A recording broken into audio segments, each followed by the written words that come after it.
மயிலாடுதுறை மாவட்டம் அருகே ஆசிரியர் தினத்தை முன்னிட்டு சீர்காழி நகரில் உள்ள 275 ஆசிரியர்களுக்கு rotary club of Sirkazhi temple town சார்பில் இனிப்புகள் மற்றும் சீல்டுகள் சால்வைகளை வழங்கினார்கள்.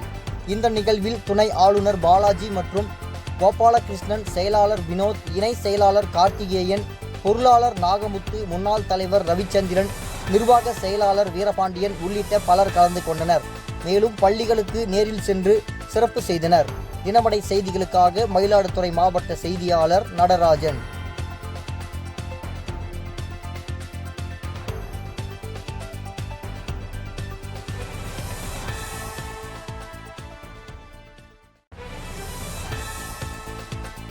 இதேபோல் சுவாரஸ்யமான செய்திகளை தெரிந்து கொள்ள நமது தினமடை யூடியூப் சேனலை சப்ஸ்கிரைப் செய்யுங்கள்.